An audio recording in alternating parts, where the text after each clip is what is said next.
I probably she's probably born in Yoruba land too. Anyway, she lived all her life in Yoruba land and traveling with her husband, building a family, and she kind of, like a typical Yoruba woman who is red. Like, I'm not gonna agree. Don't think because I'm the first lady of a place and you're gonna come and cheat me in an election. That's Betty. She's a woman.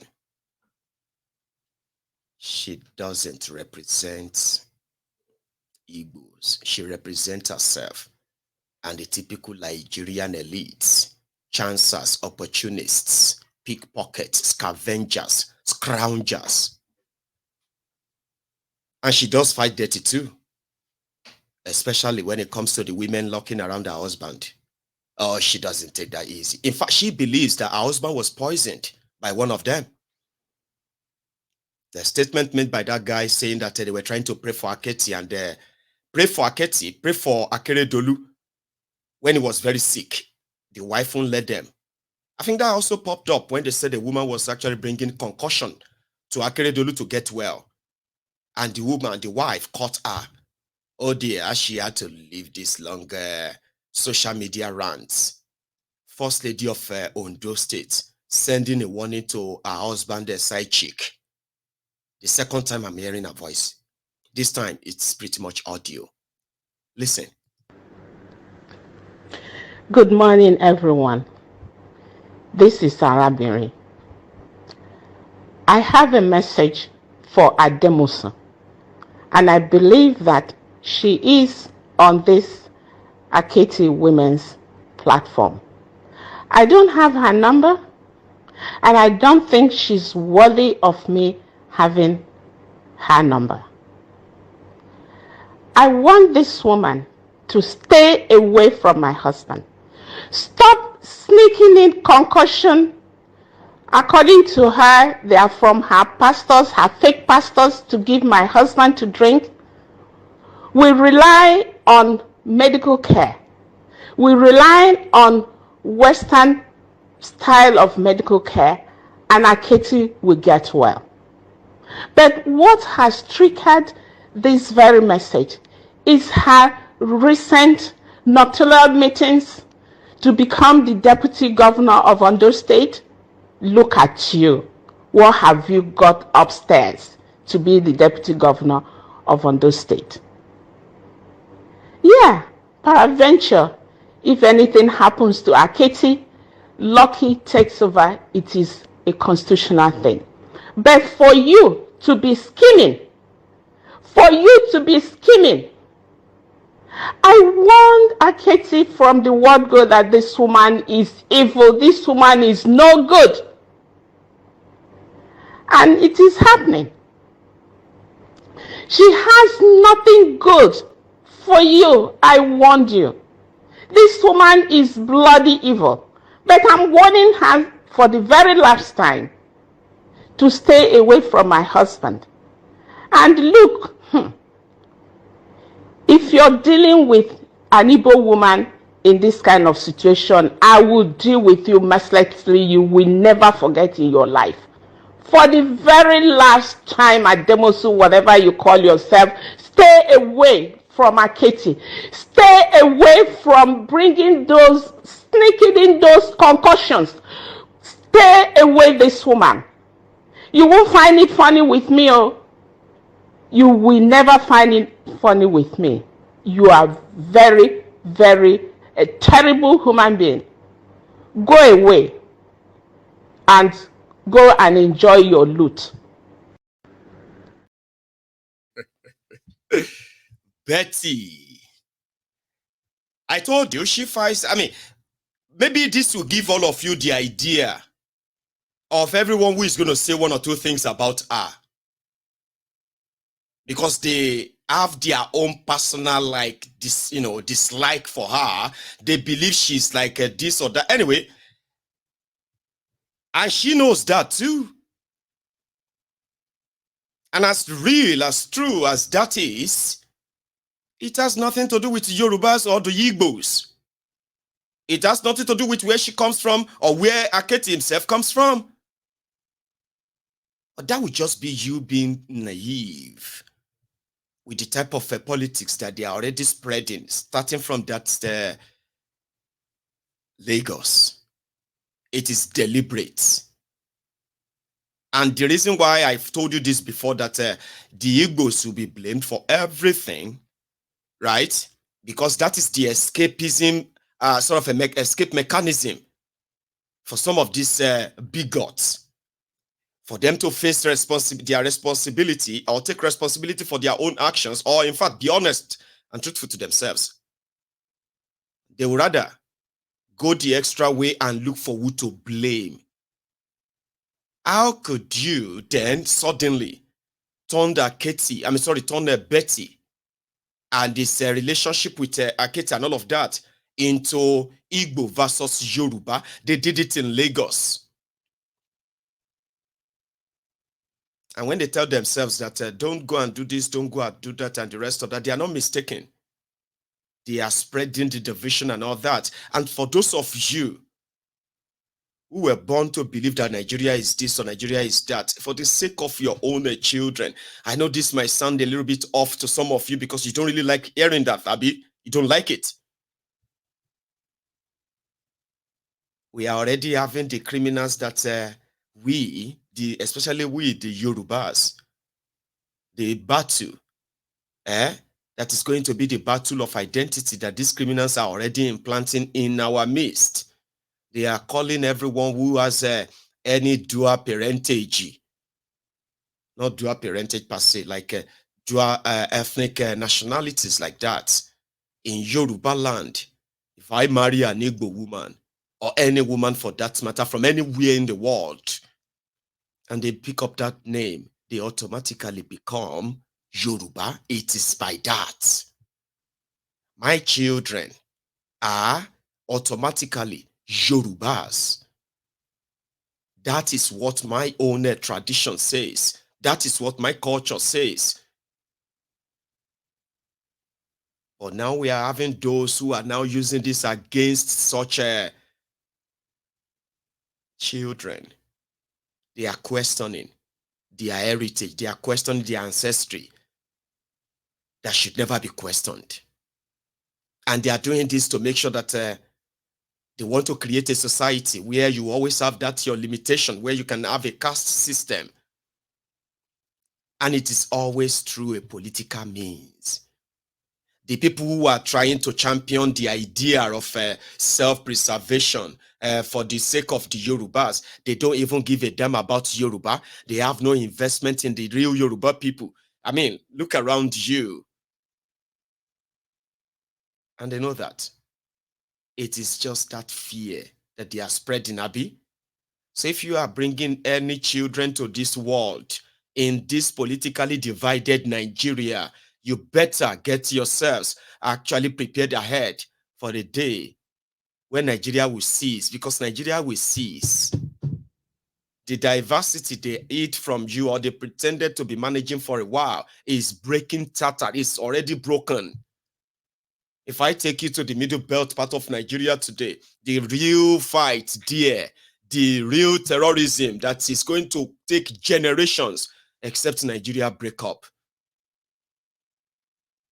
is coming back from the idea that we are integrating, you are this, you are that. But then some people believe that they have the supremacy, they have the purer blood. In fact, you might be the indigenous people of those land. You don't belong there because we have the superior race, or we are the superior race. We can wipe you out of there.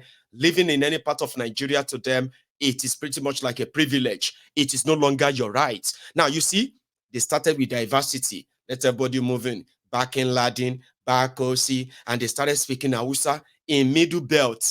Some of them are kind of abandoning their own languages. They started speaking Hausa, thinking that would possibly give them that political identity, political protection, as those who speak Hausa. Today, they are being slaughtered because of their religion. They are being slaughtered because of their religion, not because of they can speak the language anymore. They are wiping this out right now in northern Nigeria. Then we have those in southern Nigeria who are already harming people, and they already having the premonition of ethnic cleansing, genocide. Go after them. destroy their businesses, anyone that looks like them. So one of these days, you will see that your son standing in the middle of the road, have no idea where to run to. Those who are coming are saying they are going after the Igbos, or those they believe that they are not Yorubas. And he believes he's a Yoruba, but they will decide if it's Yoruba enough or not Yoruba enough. So if we really want that future, if all of you care so much, you should begin to debunk that lie of diversity. You cannot save Nigeria through marriages anymore. Do you understand? Nobody can save Nigeria through intertribal, ethnic, and whatever the marriages anymore. All of the mask is off. Identity crisis, religious crisis, and all of the things that they told you that diversity will take care of. The diversity this, the diversity that will take care of it. You are seeing all the signs today. They are all lies. They are not sustainable anymore. You see what I mean? And I agree that let the Igbos marry the Igbos and let the Yorubas marry the Yorubas. It's not because you are a bigot. It is simply because you are saving the generations that are not going to come and exist in a disjointed, politically divided country like Nigeria. You don't want to raise your own generation or generation of children in this same contraption, Abby, that they will be battling with their identity. And they could get killed anytime simply because somebody says their identity is sort of a threat to them. Gbadebo, the first generation of Lagosians, they questioned him because his mother is Igbo. Heaven nearly fell. They killed people. Until today, it has changed the political lawmaking of Lagos State because they wanted to ensure that the Igbos are punished because a Yoruba man ran to become a governor of a state, and they took that. Today, that Gbadebo's move is now what they call the Igbo sins. And it has been going on and on and on and on and on, and it's never going to end. Do you really want to bring your children into this type of existence? Do you? That's not in any way bigotry. Because you see, until that is sort of defeated and criminals like this are completely chased out of anywhere close to power, that diversity about Nigeria is a fluke. You don't want to gamble about it. Don't try it. Because we know the problem with people who are bigots is that they just never get tired. It never ends. Okay? When the Igbos are gone, when the other tribes or ethnic nationalities are gone, these guys are going to take upon themselves their supposed fellow Yorubas, because they will tell them, these ones are not Yoruba enough, that one is not Yoruba enough, because they are bigots raised that way. Until that political advancement ideology is completely destroyed, and there is actually an effort to destroy it, starting with the ideas of people blaming the Igbos, or tagging the Igbos this or that, or tagging the Yorubas because of the action of one person. A Yoruba woman will not leave her husband whenever he is in trouble. Who said that? There is a popular musician in Yoruba land today. He is an APC member. He is one of their popular musicians. He is from Ijebu. The wife that is in his house today used to be the wife to somebody I know very well. And she's not just a wife, she's the mother of 2 of his children. I am talking about somebody who was really, really so rich that this woman was considered as the one in charge of his life. True story. That musician is in Ijebu today. He is a popular musician in APC. His wife, the wife that is carrying out, currently living with him right now, a wife to somebody I know or used to know. What happened? The guy happened to be somebody who was later, he was arrested. Arrested, why?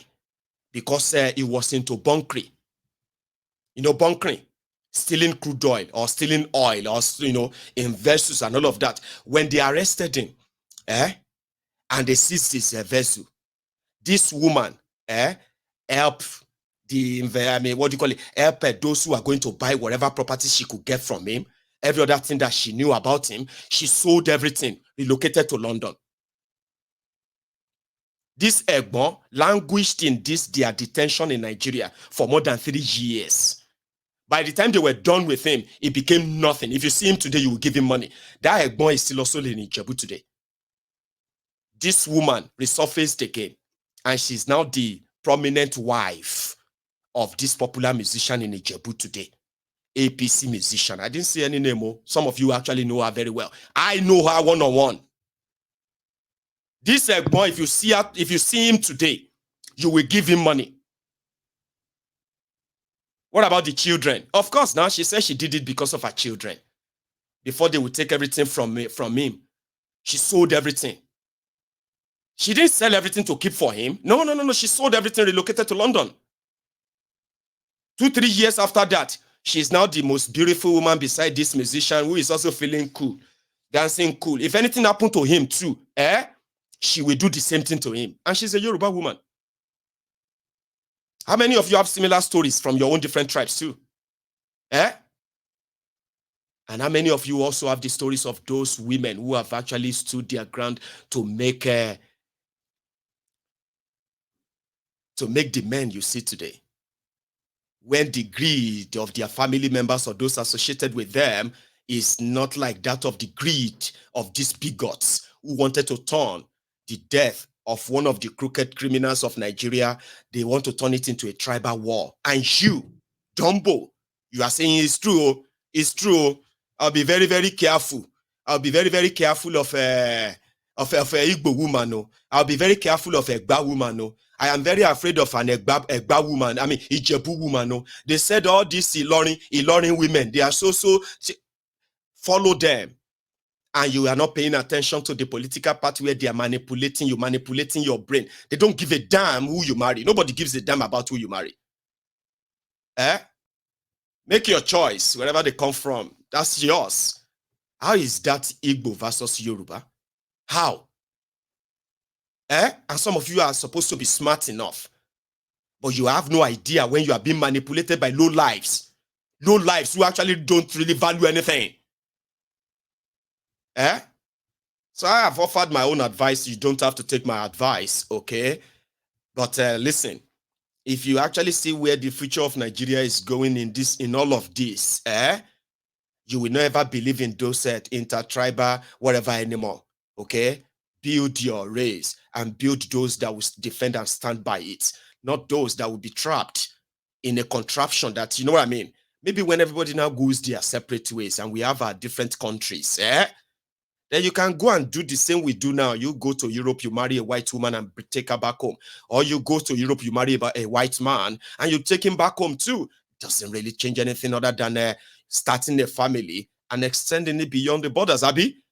Do so when you know that those children will be able to exist peacefully in a world that you have helped create. You see this one? If you wallow in it and you ignore some of these things, right? I hope you will not live to regret it, because where this is going, at the end of the day, everybody is going to agree. Now, in the middle belt part of Nigeria today, where these killings are taking place, they are saying those who they met on their own, indigenous people, peace-loving people who they met there, they are now questioning their belief. They are saying they can't live with them. They cannot coexist with them in the same space of area. They need to move further. People that you met. Because before you know it, there are those who are supposed to defend that same land. They become compromised. They become like, you know what I mean? At the end of the day, extension starts. They now call those places ungoverned area. Identity crisis, ideological crisis, all of this that Nigeria represents, which is pretty much the confusion entirely. You don't want to give birth to you don't want to create a generation that is going to exist in this confusion, knowing what you know. Would you? No. Let's go back to that Plateau, where terrorists says they are writing the people and say, we are coming to come and invade you. You either pack and leave for the refugee camp and leave the place for us, or when we come, we'll chase you. Listen to this. While I was driving down from Jos to this place, I received a call. A letter was sent to my own village where the attackers are going to invade on the 29th of this December. And I want to assure you... Wait a minute. Yes. A letter about an impending invasion, All was of the sent attacks, to your community. Yes. All the attacks were orchestrated. There was a letter to that effect that was dropped by an anonymous person intimating the residents of Mangu local government, to be precise, that you will be attacked. And when that does happen, for instance, in this case, does anyone report to the police or the authorities? They received about 37 distress calls. That is Operation Safe Haven or the Joint Task Force. About 37 distress calls, yet nothing was done. But in those communities, we also understand that there are some Fulanis who also live in those communities. They were also caught in that attack. Well, I want to assure you that that is a narrative that cannot be substantiated, because all the casualties that we're talking about are in communities inhabited by Christians. And the security forces know the attackers. They even know their hideout. For the past 2 decades, they know where they orchestrate all of these attacks, because that autonomous community called Mahanga, which is at the foot of the Bokos Hills, bordering Wamba in Nasarawa State to the south, is this autonomous community from where these attacks are orchestrated. Just the same way we have in the Mandara Hills. The Mandara Hills in Borno State. For instance, the military relocated an entire community of over 11,000 people, leaving the entire Damboa road free for the terrorists to operate freely. They even collect tolls on the roads. As if we were in a Banana Republic. Section 14B of the 1999 Constitution, as amended, stipulates that the welfare and security of the people shall be the primary purpose of government, without which government loses its legitimacy. You know, but before we let you go, because we're trying to get a sense of what exactly we're dealing with, and if we say there are warnings, and again, there's another warning about a coming attack. You say, let's get this straight. You're saying that these warnings are also communicated to the authorities, and still nothing is done to protect the people. Yes, and these attacks could last for as long as 12 to 24 hours, and there is no security presence whatsoever. All the attacks were and in this coming attack, or that a letter has been communicated to the community, you don't mind naming the communities, perhaps? Pushit community in Mango local government area. Pushit, P-U-S-H-I-T. Pushit community in Mango local government area of Plateau State. A letter was sent today that they are going to attack on the 29th, and I want to assure you that anything changed apart from this communication since the president ordered a pursuit and possible apprehension of those who carried out this attack? Has anything happened? No, the attacks are still going on, and there is any response from the security authorities. And I want you to know something. General T.Y. Danjuma alleged that the military colludes with these insurgents or terrorists to unleash terror on unsuspecting or innocent citizens. The entire Nigerian space was caught up with a lot of, all manner of accusations, name calling, and all of that. Are we not seeing the situation? So people are now left at the mercy of these terrorists, while debaters or commentators were debating what to be done, what has been done, what should have been done, what is yet to be done, and the rest of that. But at the end of the day, people are left at the mercy of this terrorist, state-sponsored terrorism. You know, I told you that. It's only those who are naive who believe that the Nigerian military, the Nigerian security system, and the rest of them, they are not in bed with these terrorists. Evidence is everywhere. So why are all these killings? Why are they killing people? Clash of ideology, clash of religious ideology, the clash of identity, and all of that stuff that made an average Fulani terrorist to believe that their forefather Uthman Danfodio is the owner of the entire land in Nigeria today, and he has bequeathed that to them. So it's only left for them to take it whenever they want to. So if you're an average Fulani believes that, just like a Seku, Kela, our brother said the other day, that when you want to have a revolution in Nigeria, you have to have a two revolution in northern Nigeria, because they were enslaved twice. So do you understand that? So there are those of them who believe that it is okay to kill you in the name of religion. Like, it's okay. There's nothing wrong in it. You must have, yeah, it's all right. We were talking about blasphemy the other day. Have you heard about apostates? Me, that was raised as Abdul Rashid. They sent me to Ilekeu.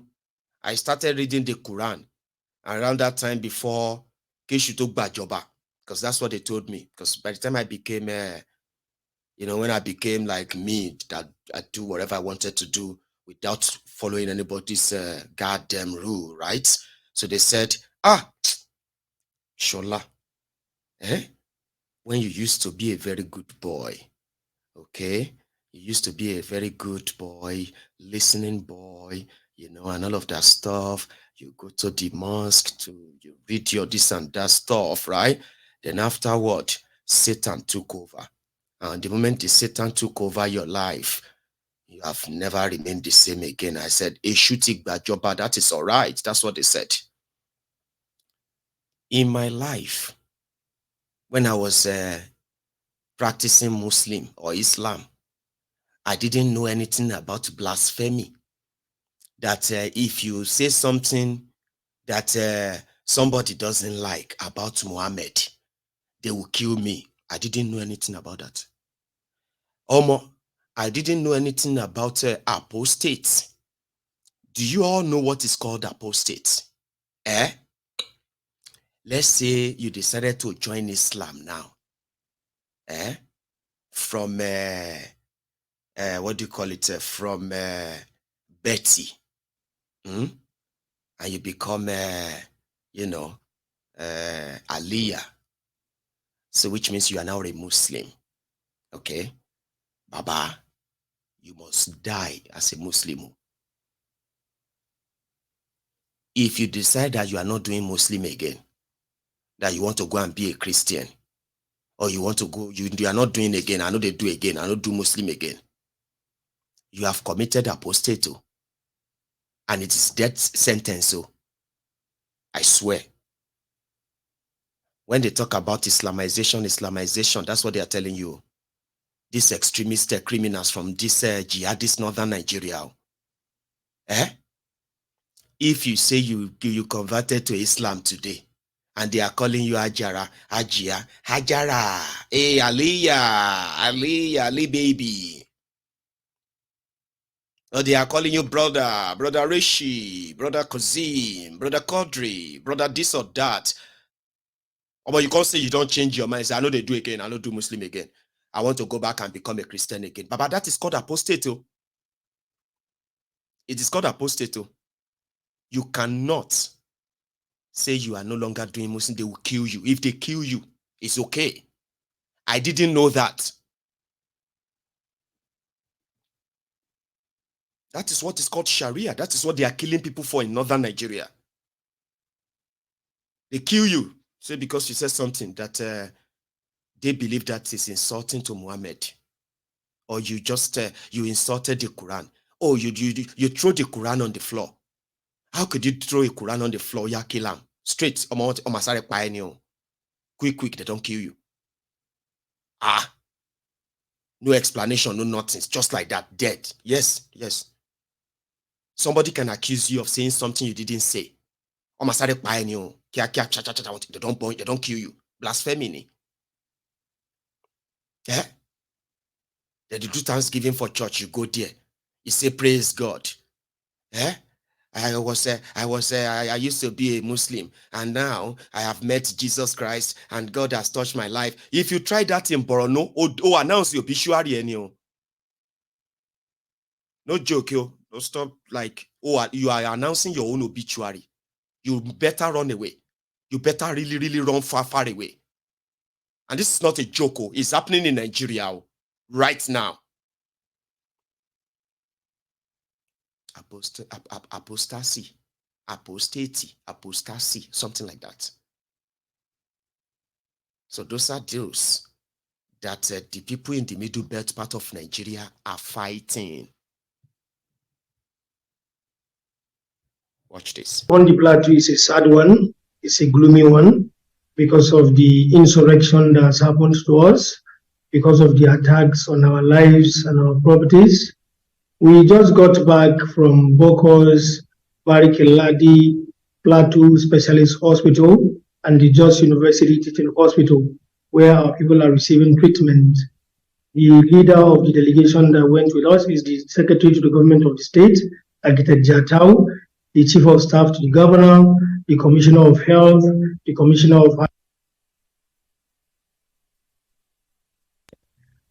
of Secondary, and of course, the Commissioner of Works and other government dignitaries. What we saw is an eyesore. Communities that are known to be peaceful, that are very, very productive and agrarian in nature, were attacked by assailants and lives were taken. Shockingly, you will see 3-month-old babies, 4-month-old babies, 8-month-old babies, women, old women being hacked by these assailants. It's quite pathetic. As a government, we went there with NEMA and the State Emergency Management Agency, and what we saw was shocking. In Akeredolu, where we went to the RCC Secretariat there, where we met the RCC chairman of RCC, he said he got tired of burying his people to the point that he became sick. We saw him on drip, and it's very, very pathetic. As a government, we are sad with this situation, and we hope and pray that very soon it's going to come to an end. The people were asking a lot of questions, simply painful, that people will wake up on the eve of Christmas and people are being killed on Christmas Day. It didn't stop there. People in military uniform, in a well-restricted... Musa Ashams, just let... They won't let him talk, so I'll come back to that. Somebody on YouTube, the name showed as NK. Wow, now Ogun go kill you. You hear me? I am talking about something that is factual that exists out there. Olori Bruku, they tell me say in Southwest, we have Muslim in Southwest. Nothing like this happens in South of Ogufe Paini. So she won't be in Reni that you are, because you are a Muslim, you now say somebody say no, they do Muslim again. You are supposed to Bruku buy in Yoruba land. You want to go and attack him. Show possible ni. I am talking about the type of jihadist Islam that these Olori Brukus are killing people for in northern Nigeria today. You are reading everywhere where they sentence people to death for blasphemy. People are running into hiding because they converted to another religion, or else they will be killed. Olori Bruku, they come here, they talk, say, I am blackmailing Muslims. Abo gufe power at our Muslim etimon blackmail ni. All these Olori Brukus. Now those weaklings, these are the type of the weaklings we are talking about. Now these ones will tell you that when you are talking about these extremists, these terrorists that are killing people because of Islam, when you are talking about them, these are Shiites who jump there. Quickly, they will begin to defend Islam because we know ourselves now. We all know ourselves in the South now. So if they are doing their jihadist nonsense in the North, some of you are closer to terrorists anyway, but they don't burn your papa well. May you try your nonsense anywhere in Yoruba land, for example. in the name of your Islam or in the name of whatever they are teaching you. Look at the nonsense that is going on in Ilorin. Is that not happening very close to you? Ilorin, Yoruba land. Una come dey argue. Ilorin is a sultanate. Ilorin is olórí burúkú ni. Mo sọ̀rọ̀ wèrè yín vo no excuse. So fẹ́ ṣòfò ni. We know ourselves now.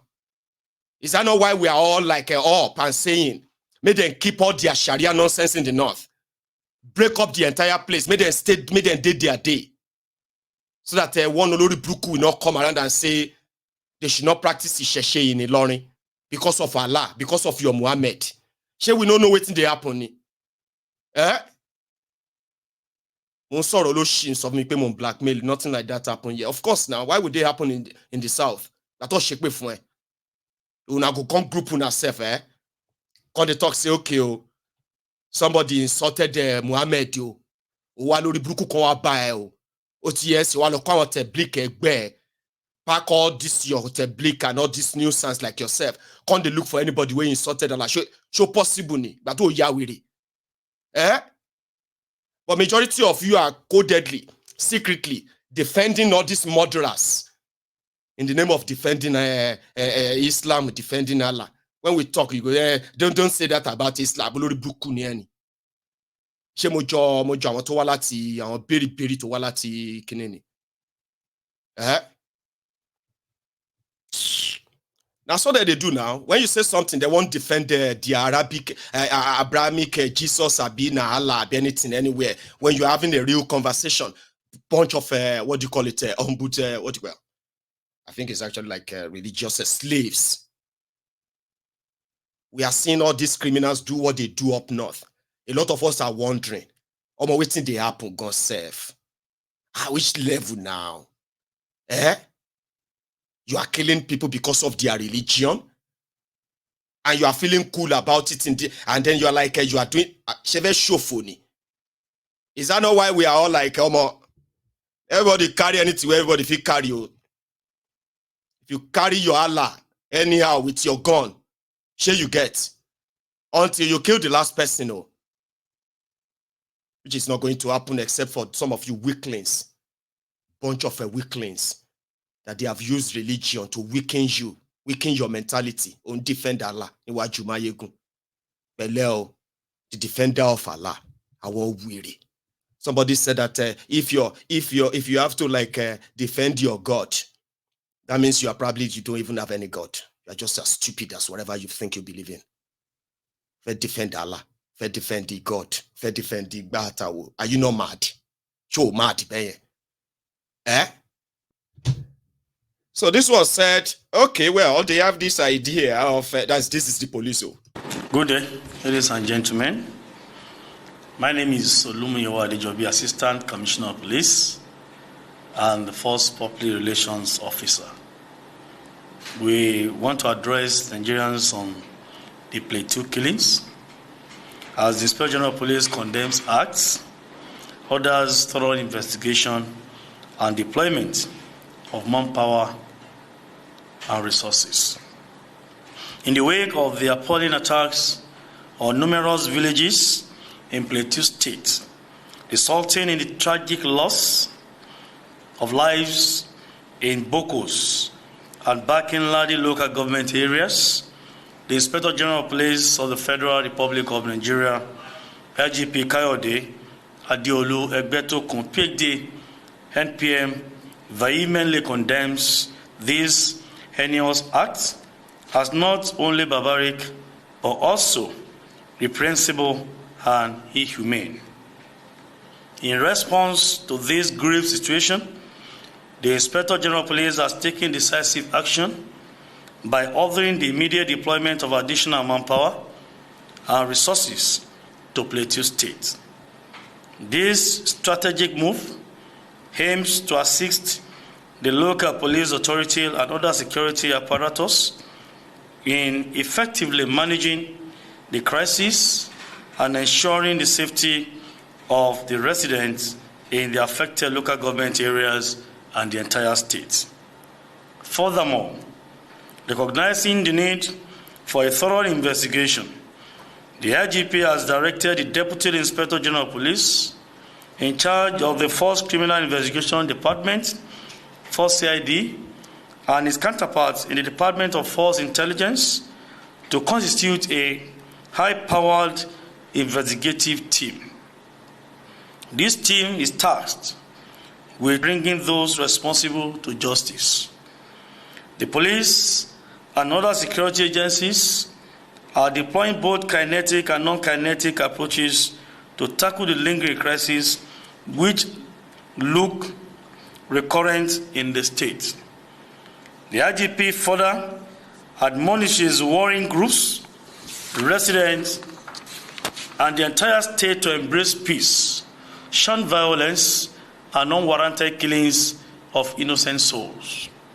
The IGP extends heartfelt condolences to the grieving families and loved ones of the deceased who fell victim to these regrettable and preventable incidents, and to the government and good people of Plateau State. He assures the public, we will work with you to build a Nigeria that is not corrupt. I bring you a message of hope.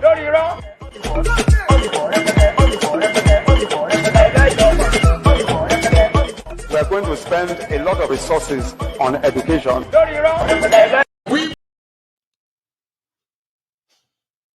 So until the next one, you just don't know where that is going to be next and how many people they are going to kill.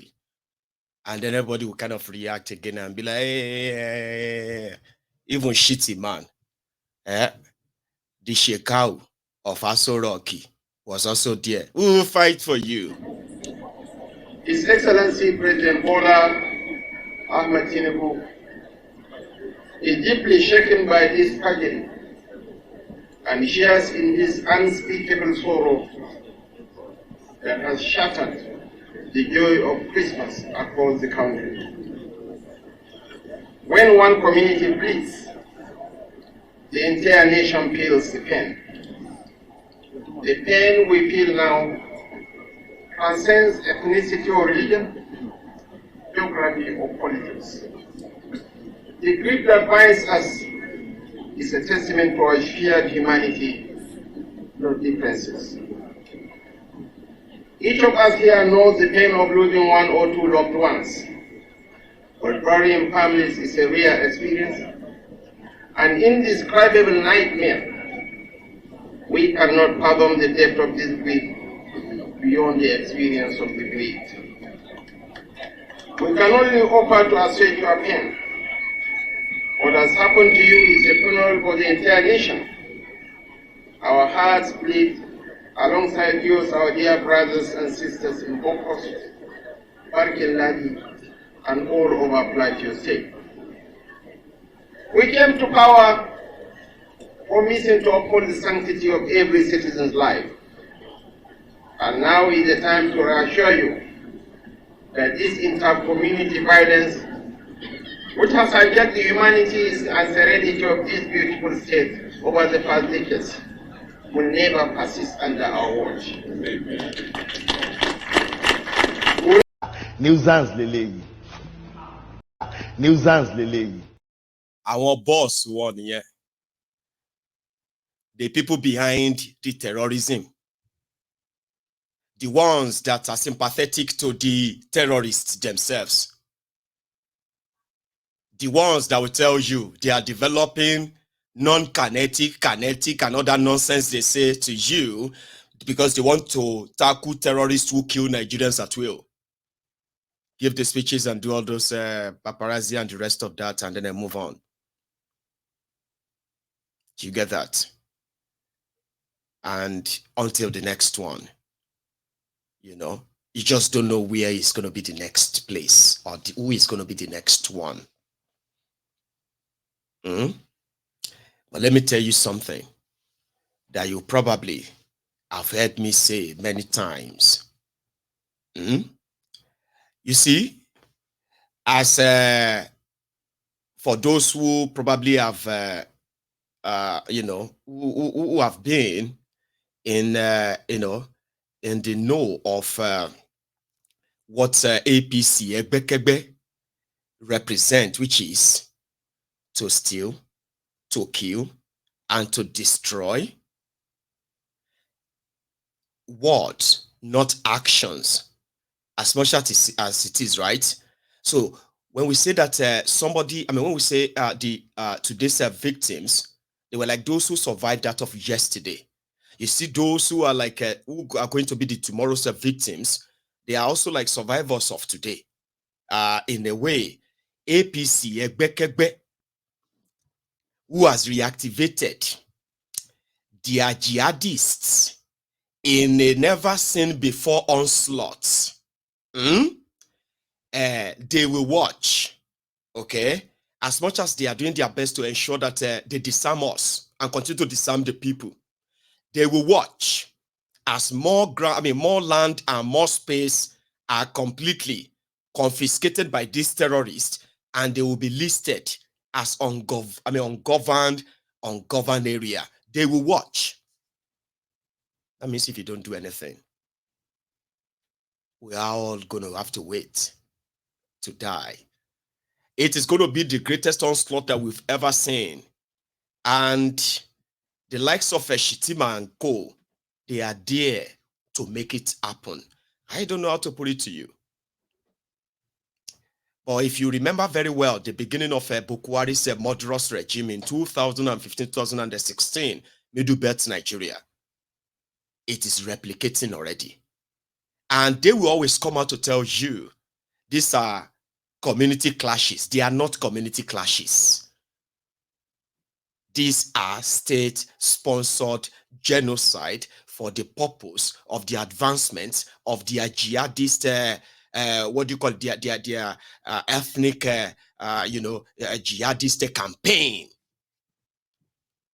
And the people of the Middle Belt are going to have it really, really rough if they have an idea of what is coming. So the bottom line is, everyone is now sort of directly and indirectly agreeing that we need to break up this country now. Before you take everything too personal, as you are conditioned to be scared for making such decisions, okay? I understand. Somebody said, I have been accused of spreading hatred.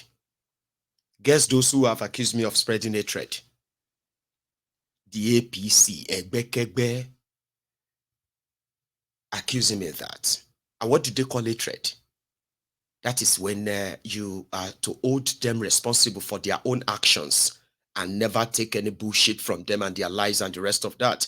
To that, it's like inciting to people, they'll say. So the truth makes it look like, oh, you are making the people to hate us because we just don't want to take responsibility. And I do ask myself that, is there actually anything that people should actually like about you other than to hate you for what you have done to millions of people that you would never take responsibility for? Should there be any love towards these rogues and criminals? No. So a lot of people are now, in this case, like if the Yorubas and Igbos are not going to, by any means, stay in the same country, then let the Igbos have their country. If those of you have the Igbophobia in you, that phobia has grown so bad that you don't see yourself existing with them, then you must support the breakup of Nigeria, okay? Because the reason why the Igbos are still part of Nigeria today is because Nigeria won't let them go. I know that kind of annoys you, and you'll be asking, which is it the Yorubas that will not let them go, or is it the Hausas that will not let them go? You can continue to feign ignorance and continue to act as stupid, okay? The bottom line is that if the owners of Nigeria are ready, if you are tired, you would have to encourage the breakup of Nigeria ASAP. And when that happens, the people of Middle Belt says they can no longer coexist in the same country with the Fulani terrorists who pride that they have conquered the Hausas, okay, and they will conquer every other ethnic nationality, especially the people of the Middle Belt too. It is just a matter of time. So they said they would rather fight and die until none of them exist again, and they will ensure there will be none Fulani existing again as well. So if they want, if the Igbos leave, the Middle Beltans also want to leave. So you, the Ronokus, we might have to ship you and take you straight to your jihadist brothers and sisters in Borono, and build a fence when Yoruba nation will also stand. Because in a Yoruba nation, you know what they say? Bati beru la bomo. Listen.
Hear that? Sorry if you don't understand Yoruba.